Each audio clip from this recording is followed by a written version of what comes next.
Welcome to Kindness in Motion, where courage, curiosity and connection lead the way. I'm Susie, and together with Parry, we don't tiptoe around the truth, we dance with it. Settle in and enjoy yourself. Hi, this is Susie. And I'm Parry. And we are the Kindness in Motion podcast. And today, due to delightful distractions, I think you started out with the best of intentions, but then life happened and you've been up to far more interesting things than editing a podcast. Well, as some of you may already know, life has certainly happened for me in the previous week. I went to Sweden. Well done. I know, I deserve a medal, seriously. It was quite the journey, but the journey just led me into a whole new world. Don't start singing, Parry. No, I'm not going to. It's so I'm not going to. I'm going to zip my mouth. There will be no Disney songs on this podcast. So, as you all know, I started the MA in Creative Practice. It started in January, and in February, I went to Sweden for the boot camp. Which was essentially a cult, from what Susie tells me. Yes, I have come back a changed person. Okay, say more about that. You can't just leave it there. I know, it feels really weird because you know how cults are, you can't tell anyone. I don't from personal experience. Oh, okay. From what I've watched and learned. From the true crime documentaries. Yeah. It's all a case of you must internalize everything. Do not tell them the secrets.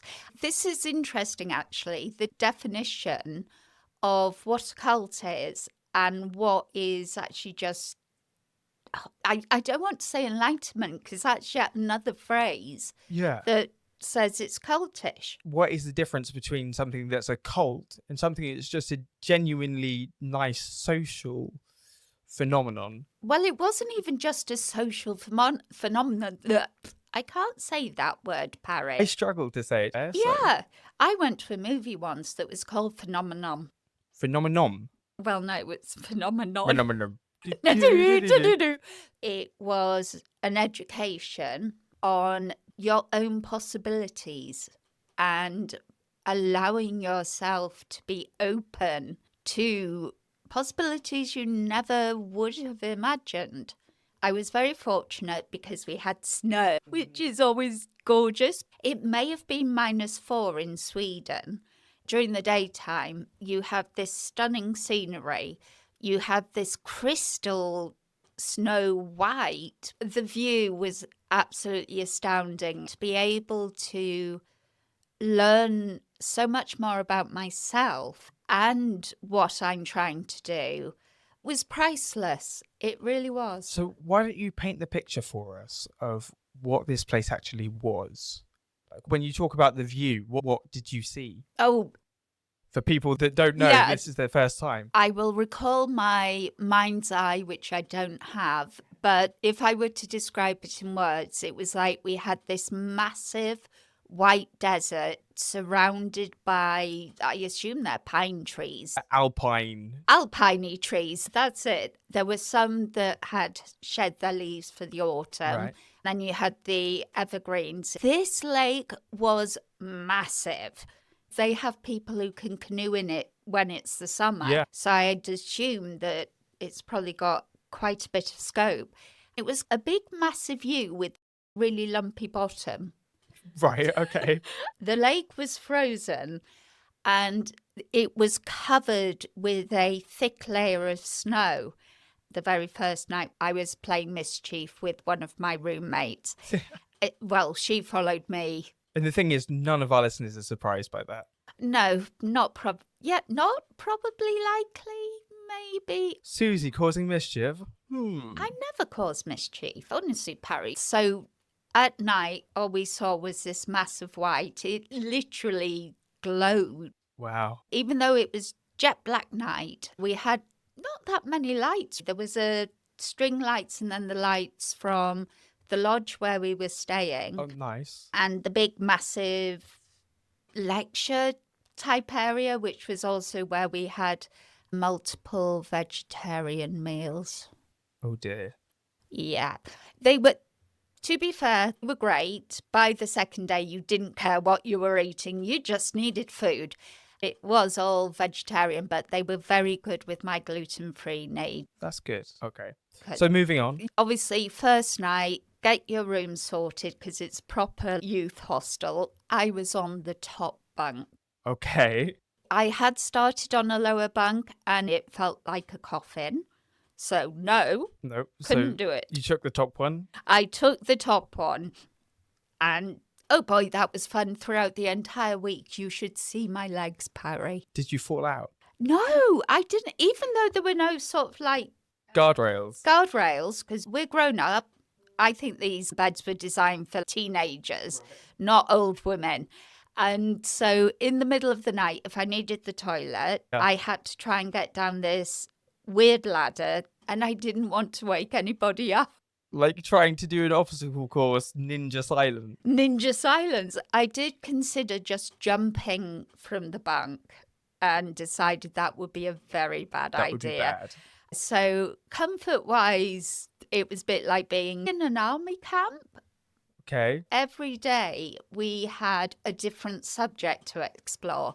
I won't be able to tell you all of the subjects because I've forgotten most of them. I thought there was going to be some kind of mysterious NDA or sworn to secrecy about it. I've imagined there is a mysterious NDA, and maybe they've done it without us realizing.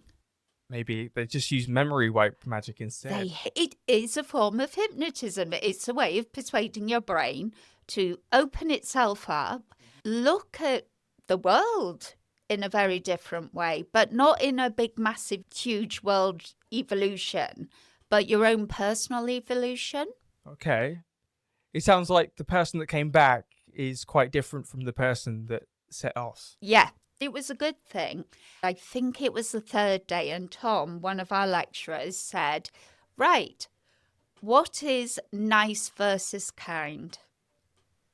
Big question, kindness and motion, people. Get your thinking caps on. It was like, that's me. Nice versus kind. This is what we talk about. It's fundamental to the whole of kindness emotion. And I thought, let's take a few minutes just to talk about nice versus kind. So to you, Parry, Yeah. what does nice appear to be like? Nice for me seems to be a more external reaction. Rather, like kindness, that impulse to be kind comes internally, whereas nice is about appeasing external social forces. So it's that societal expectation that you have to be nice. I suppose an example of nice is going, I really love your trainers, Parry. Okay. And so Susie's given me like a look at the moment that looks like someone might be holding a gun to her head in a different reality, telling her to just compliment me. Yeah, there's desperation behind the eyes and a really forced smile. The way you're describing it is perfect because if I was kind, I would say, in this kind of weather, maybe you should consider shoes, but that is a kindness. It's not saying it in cruelty. Right. It's asking you to consider a potentially better option. Obviously, you are still left with your choice. You don't have to follow my kindness direction. Or it's just being like, hey, respect my choice of shoes, right? Yeah, exactly. And I'll go, that's absolutely fine. But being nice, Yeah. I had to say, I liked your trainers. And there is room for that in society. Like, There has to be. to reach out and make those attempts for connection and that social kind of smoothing. Yeah. That's important. It is the beginning of kindness. I think that's something we didn't really look into. But we start with the niceties. And I think when we feel more comfortable, which is when friendships tend to build up, back to the subject in hand. So it's about being genuine, Yeah. whereas nice can be a bit disingenuous.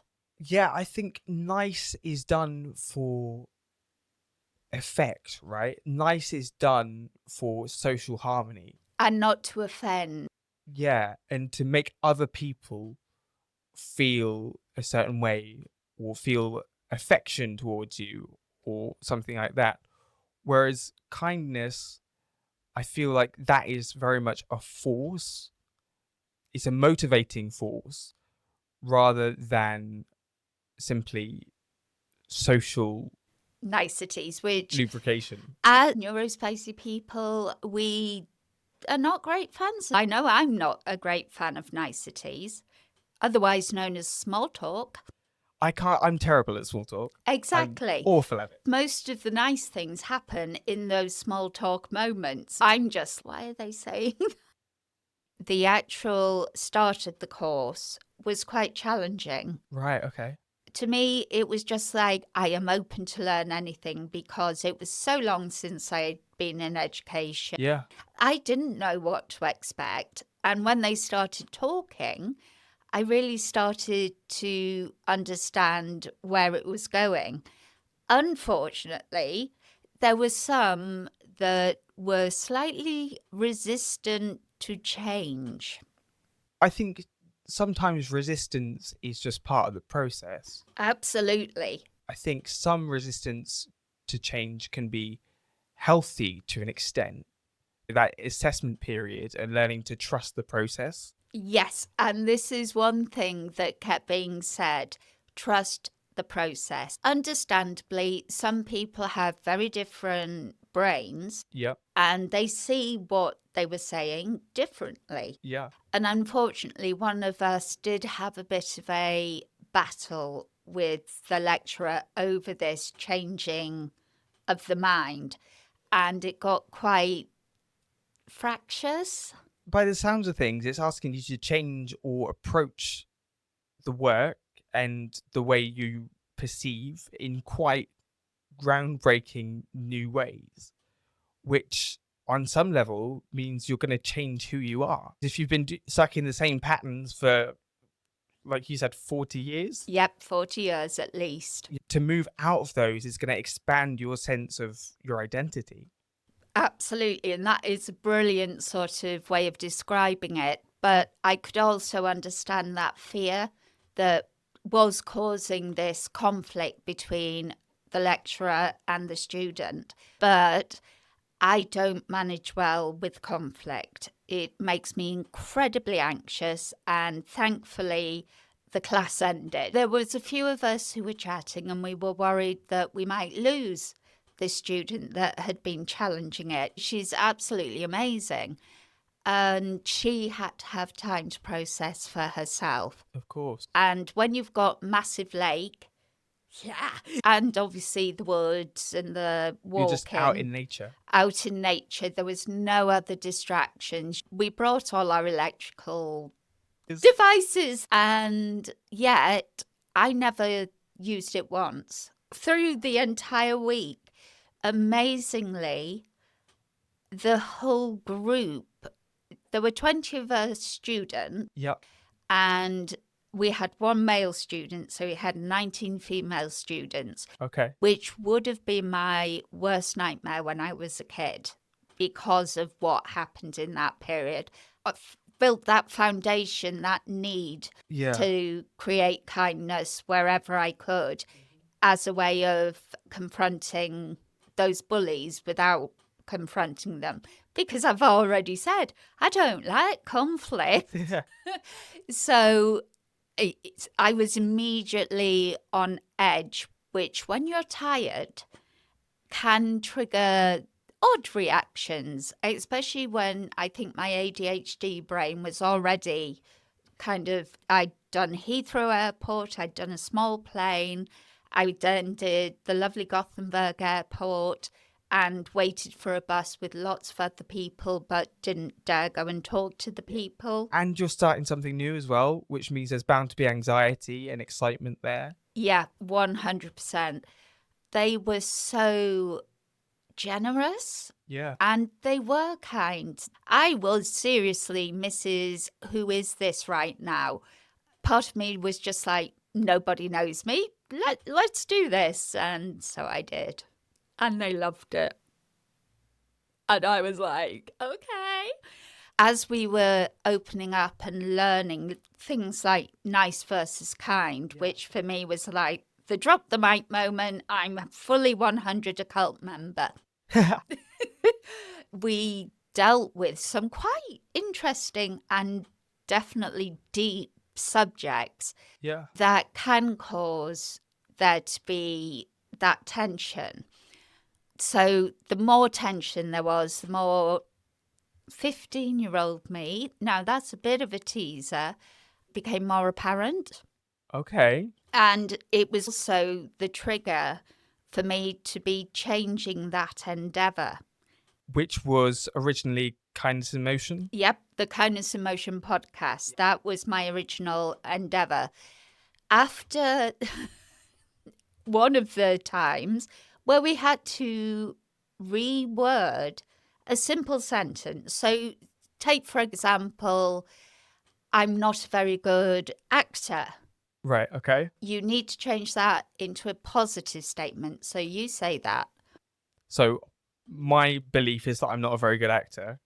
To change that statement would be to say I am a good actor. You would think that's quite innocent and it's not going to mess. I was going to say a swear word right then. But to hear yourself say those words out loud when the narrative and the feelings inside tell you the complete opposite, that act of rebellion and resistance, to hear those words come out of your mouth, especially if you do it with conviction, it can really shake a lot of stuff up. Okay, say it again.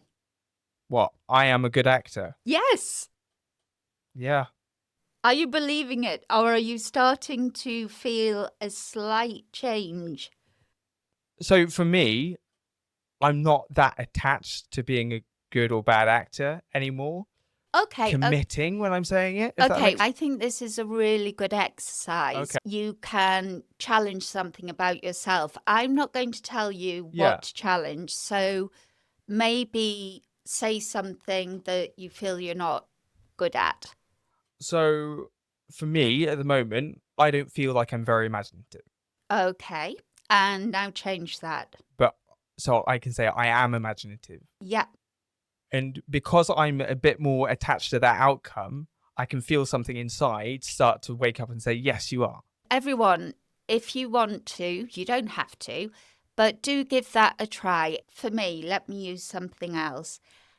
I am too annoying for people. I'm going to change it. I am funny to people. Yay! Yeah, I'm sat here nodding. Susie is hilarious to be around. When I'm ADHD, especially. Bringing it round to how it changed my endeavour, it was, I said, I'm not a good writer. They made me change that to, I am a writer. And I must admit, because they had us thinking about this just internally, Yep. and then they obviously asked for examples. And so my hand shot up. I nearly dislocated my shoulder. I declared to the whole room, and it felt like to the whole world, I am a writer. Now, I can write. Yeah. And if it's just a letter on a page, but it goes deeper than that. To identify is I am doing writing is a declaration of intent. It's a declaration of identity, which is a massive shift. Yeah, as joyful as that initial moment was, what I didn't expect was it to trigger my anxiety, my excitement, my frustration. All of these feelings were just bombarding me. So I did seem to become almost someone else. I didn't care. I was in for the ride. We had the evening, we finished classes. Do I spoil it, or should I tell the whole story? Don't know. I don't know. You could put an ad in here and make people wait Yeah, we could, couldn't we? from one of our sponsors. And still not tell you what it was. I'm so evil. But no, I am going to keep that a little to myself for now. It's a big Yeah. thing that did happen, the experience of the next day.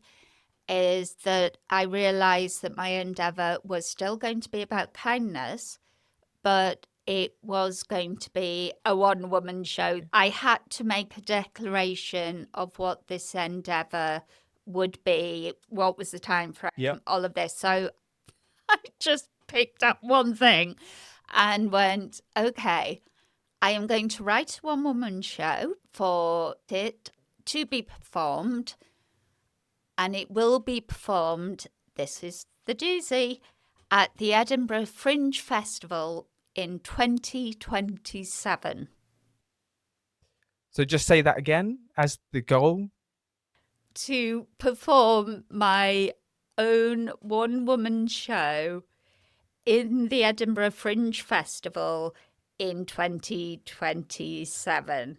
It's on the podcast now. It's official. It's By then, it'll have a life of its own, right? Because you would have taken it to other places. I am certainly considering taking it to maybe smaller festivals just to try it out. It's a possibility. My possibilities opened up not just for doing the scary thing of doing this one-woman show, Yeah. for the podcast, for Kindness in Motion itself, even though it's going to be it's going to be an autobiographical, or is it biographical? Autobiographical, because you're writing it. Yes, I'm writing it, of my experience as a late diagnosed neurodiverse person and the impact from not being diagnosed as a child up to this very merry and very happy point and if I was to say anything, it will be a show of hope, Yeah. proof that kindness matters, and that is exciting in the story where there is a lot of, I would say, trauma. I'm going to be open and honest about it. It's a life story, and I don't think any life has not experienced trauma of some part. So I am hoping that if it is good enough for people to be able to take something from and to either learn something new or actually just feel they're not alone. I think it's beautiful and really brave for you to state that intent from the get-go, that you want that to be something that people can connect to. And whilst it will contain some elements of trauma, for that actually to be catalyzed into something that can bring people together and bring connection. Yeah, it is clear 100% I'm not a selfish bitch. Seriously. Yeah, and you're the person that's been doing exciting things with life. Yeah, and I'm like, that no, you want to share. I want to share. I'm a very sharing and caring. Yeah. No worries. It's so, and yes, insert swear word here.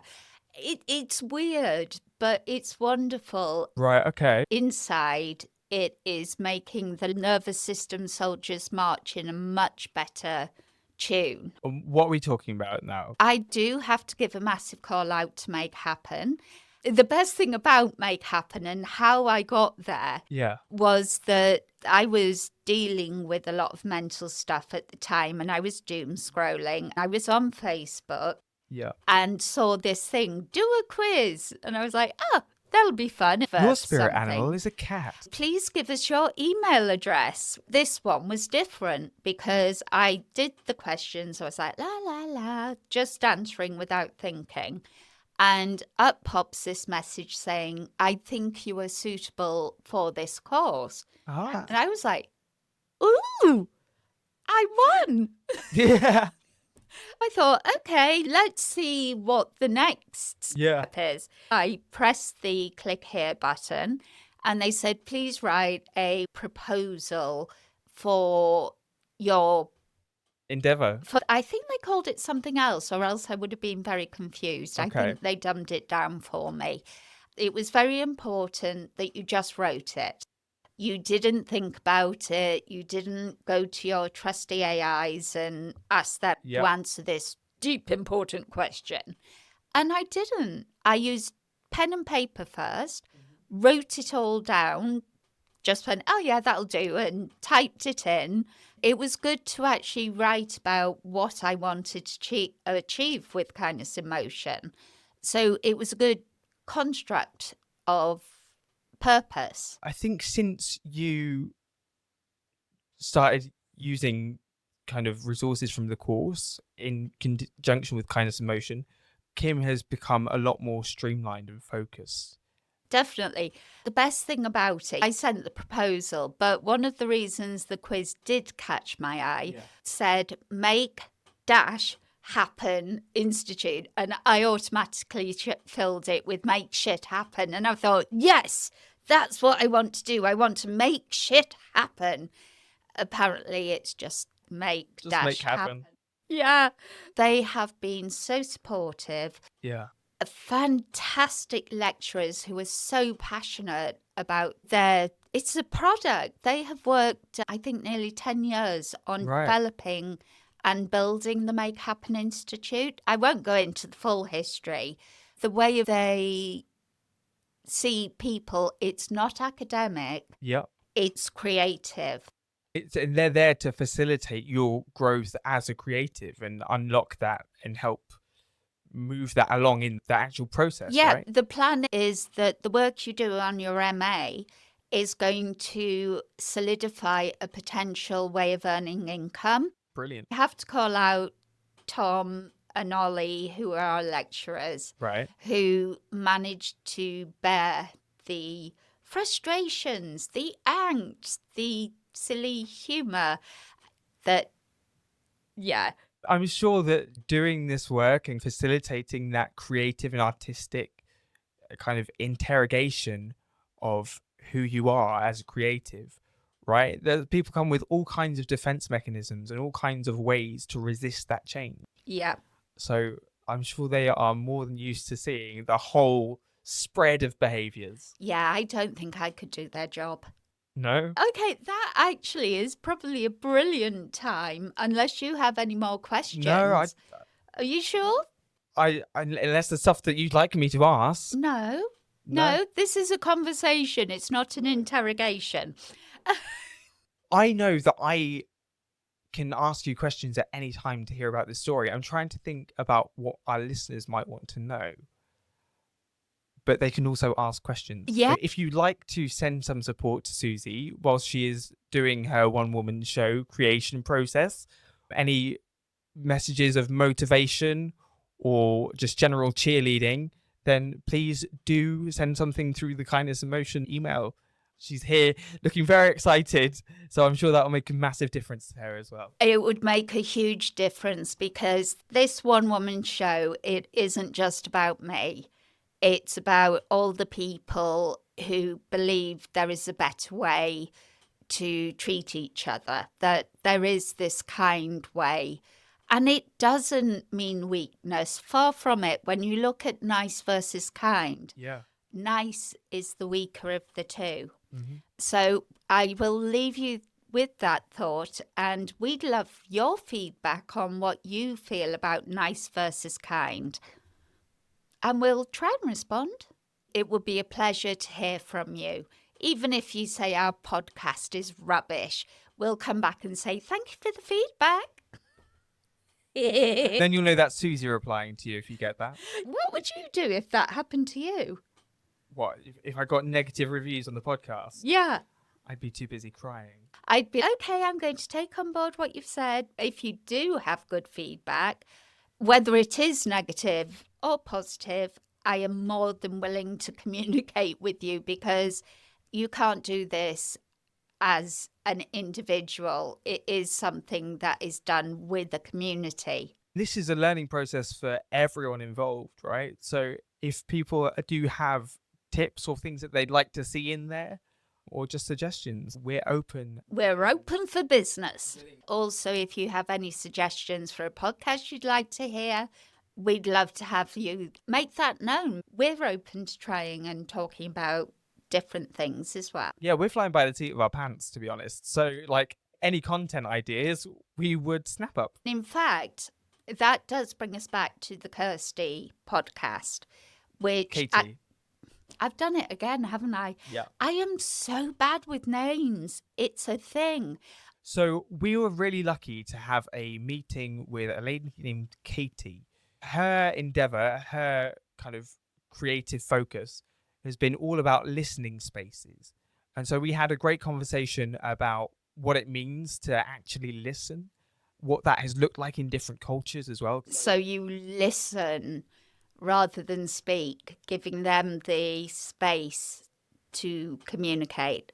I just have to do the job of editing because distract.